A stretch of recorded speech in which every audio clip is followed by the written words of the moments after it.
G'day guys, and welcome to another Blender tutorial. Today I'm going to be showing you how to make this loopable animation in Blender using instances and a wave modifier. It's pretty simple, and I'm also going to be showing you how to make this cool material that can make the instances random colors. We're going to be using an object info node, so I'll go a little bit into that as well. Let's get into this tutorial and I'll show you how it's done. With a brand new scene opened in Blender, we're going to go and select our camera and our lamp here, and we're going to just go X and delete, and we're going to actually be using the cube this time. So we're just going to go and take our cube and just move it to the side. Then we're going to go Shift A, we're going to add mesh, and with our mesh plane here selected, we're just going to go S8 to size it up and then hit enter. So it's been scaled up 8 times. And the thing that's very, very important when we're doing this tutorial is to make sure we apply the scale. So we're going to go Control A, and we're just going to go Apply Scale. And now we can go tab into Edit Mode. We're going to go that's the old Blender. We're going to go right click with all the vertices selected, and we're going to go Subdivide. And then we're going to go here to Subdivide, and the number of cuts we're going to set to 15. Okay. Maybe that's a bit too much. Let's just go 13, maybe 12. Okay, we're going to set the number of cuts to 12, like so. And then we're going to go and take our cube, because this is going to be the thing that's going to get instanced is our cube here. So we're going to tab into Edit Mode with our cube, and we're just going to move it up to where the pivot point is there, right? Like so. Let's undo this. And then we're going to go and go to our face select here. We're going to grab the top face of our cube, and we're just going to pull it up like that. And then we're going to select the bottom face of our cube here, and we're going to go X, and we're going to go delete face. And with all these faces with all the faces selected by pressing A, we're just going to go Control B, and then we're going to pull our mouse, and if you scroll the middle mouse wheel, you can add or take cuts. So we're just going to create this nice bevel effect, and it just makes the whole thing look a lot nicer. So I'm going to go with something like that. Right, maybe something like that. Yeah, I'm happy with that. So I'm going to go with something like that, and then I'm going to tab out of Edit Mode, and then I'm just going to go S to Scale, and I'm going to scale this down to about there. And we might come back and play with that a little bit later, but make sure once you've scaled it that you go Control A and Apply Scale. This is very important. And now what we're going to do is we're going to make this plane make a bunch of instances everywhere where there is a vertice. So the way we do that is select first of all our cube here, then holding in Shift we select our plane, then we're going to go Control P and set parent to object. And at the moment nothing happens because what we need to do is select our plane, go to our click on this little tab here, and if you go down you're going to see something called instancing. So click on instancing, and then you're going to click on vertice, and boom, now you're going to see this is that cube is being instanced as many using these vertices as a reference. So everywhere where there's a vertice on this plane, there is going to be one of these cubes that we made instanced, if that makes sense. So what I want to do to be able to just work here and see what we're doing is we're just going to for now set this to none, then grab our cube here, we're going to scale it down a bit more, then go Control A, Apply Scale, then click our plane again and just click vertices. And I just want to scale it till it looks right. So at the moment they're kind of intersecting each other. So just go none, select our cube again, size it down a bit more, go Control A and then Apply Scale, select our plane again and just enable vertices. Okay, that's looking really good. Happy with that. Cool. So for now, once again just select our plane, go none, and then grab this guy here and just move it to the middle here. Okay, so go to Wireframe, just move it right into the middle with the middle of our plane here, and then select this guy again, the plane, and then just enable verts. Go back to solid view, and this is what we have at the moment. So we have all of these instance cubes. So what we could do now, I suppose, is grab our plane here, and then we can go to our modifiers tab, go to add modifier, and what we're going to do is add a wave modifier. And it's very important that you apply the scale, because if you don't apply the scale, a lot of these settings are going to not work for you very well. So make sure you apply the scale as we've done in the tutorial. So if you go and hit the play button now, you're going to see this. That is a really cool effect. But at the moment it's going a little bit too fast. So under the speed, we're going to make this 0.1. Okay, maybe even 0.07. Okay, I like that speed. This is completely up to you. You can make it however you want, but I'm just going to leave it at that for now. And then we're going to take the height, maybe increase it just to 1.1. I think 1 was okay actually. And you can play around with the width, however you want. Personally, I think a smaller width brings the waves in a little bit closer. Looks quite nice. In fact, I might bring it down quite a bit. Yeah. Okay, so I'm happy with these settings here. Once again, you can customize it however you want. It's your project. Now we can pretty much start to get into our camera setup. So going into our front view, we're just going to go Control A. We're going to go and find a camera, add it there, and then just bring it over here, bring it up. And once again, you can place your camera wherever you want. This is not a camera placement tutorial. It's just showing you how to do this effect. G, move it up. And then I'm just rotate. I'm just finding a position that I like, and you can move your camera around however you want and find something that works for you. But I'm just going to go with something like this. Okay, I'm quite happy with that right there. Cool. Now what we can do is start getting into our materials. I suppose lighting first actually. So go Shift A, light, and we're going to add an area lamp. We're going to move it up like so. Go to our light settings. We're going to increase the power a bit, maybe something like 500. And then we're going to increase the size here to about that. Rotate it. And once again, this is one of those personal preferences things. You can set up your lights however you want. If you want a darker scene or lighter scene, completely up to you. But I'm just going to make 2 of these over here like that. So if I go into my camera and I just go to material preview, we can see that's what it looks like for now. And we can always pick one of these and just make it 300. So one is 500 and one's 300.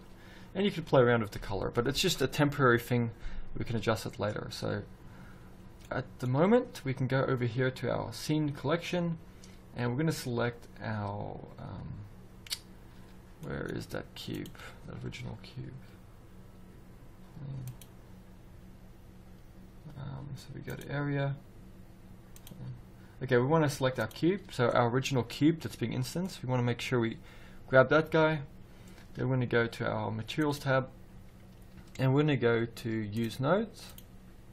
Oh, sorry, that's the world setting. Here, a material tab, and there's already material added. If there's not, just hit plus and hit new material. And we're going to make the color just something like that for now. And let's get into the shader. So let's go to the shader settings. We're going to click on this tab, go into our camera view here, and with that cube still selected, we're going to come here and make our material. Now what we want to do is, to make this look really cool, is we want to make all of these cubes a random color. But we can't do that because we have one cube that's being instanced. So a cool way to get around that, so we're going to go Shift A, search, and we're going to type in object, and you can see here object info. And what we're going to do is we're going to take the random input and put it into a color ramp. So we're going to go Shift A, search, we're going to get a color ramp. We're going to take the random and plug it into the factor here. We're going to take the color, plug it into the base color. And now what we're going to do is, you can already see it's starting to do the effect, but what we're going to do is bring this black in just a little bit, and then hit plus to add another tab. And let's just make this a kind of like blue like this. And once again, you have complete artistic license and you can make this whatever you want. but I'm just going to go for something like this, and I'll make this one kind of like a light blue like that. I'm going to go with that for now, just as an example. And then what we can do to make this even a bit cooler, and I'll show you this, is one way I figured out to do this is to go Shift A, and let's just add in another color ramp node. And we can add an emission to some of those as well. So we're going to take this random, plug it in there, and then we're going to pull this guy all the way up. We're going to go to Mix Shader, plug it in here between the principal and the output. Then we're going to get an emission, put it over here, plug it into the shader.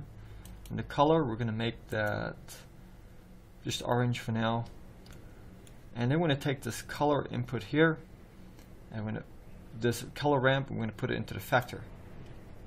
And just let it have a think about it for a second.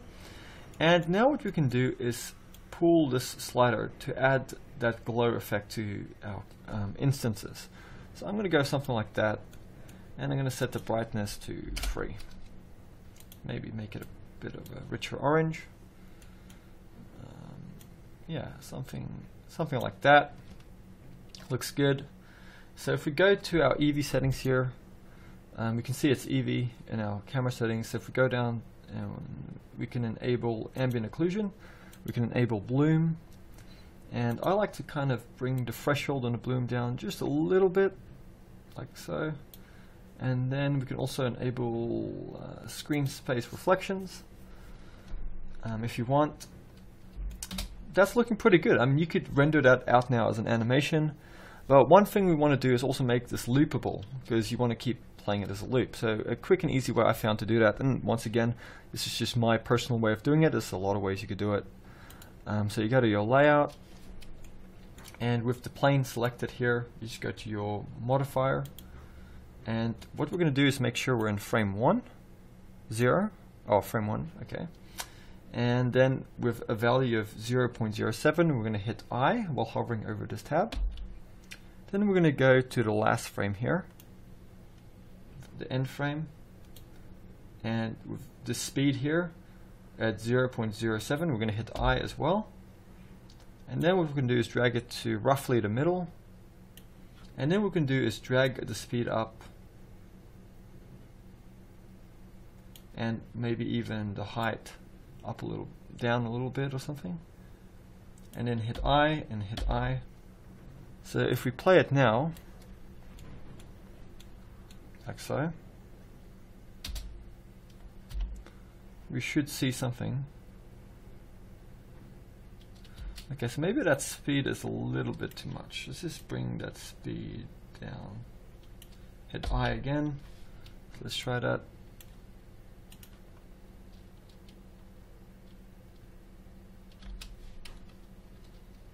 Okay. I'll bring my camera in a little bit closer. Back.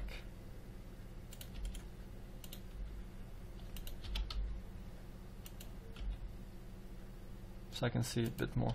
So yeah, I'm quite happy with that. So this should be loopable once we render it out. So it's gonna start like that, and it's end like that and start like that.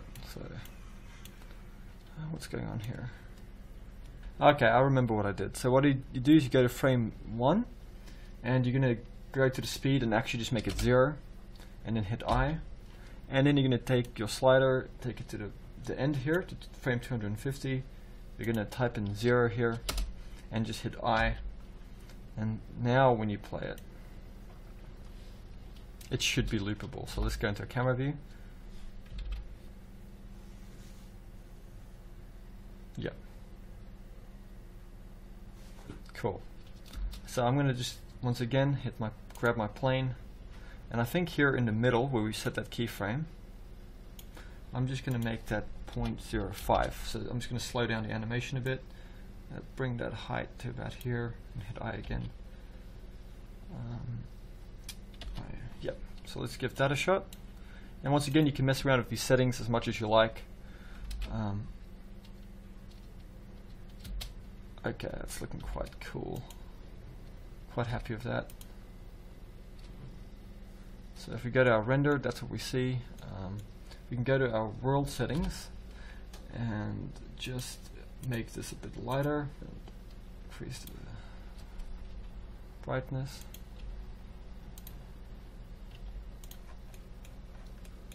Cool. So another thing you can do that kind of helps add a little bit of depth to this, if you actually grab your original cube, go into editing, and we just go to our materials tab and we add another material, new, assign, and we're just going to call this gold, and we're going to just make a quick gold, make it metallic, bring down the roughness quite a bit, and then I'm just going to enable smooth shading as well. So you can see now we have this kind of really cool effect. So I still think the world might be a little... So now you can see here is our loopable animation. I'm quite happy with that. So once you render this out as an animation, it'll loop. So let's just quickly do a quick test render here. There we have it. Here is our loopable animation. So the way you render this out as an animation is simply by going to File, Render, Render Animation. And if you want to save that animation out, what you do first is go here to click on this tab, go down to Output, click on this file, and I'm just going to choose my desktop, accept, and you also want to just make sure that it's set to an FFmpeg, and let's just go to encoding and we'll make this MP4 format.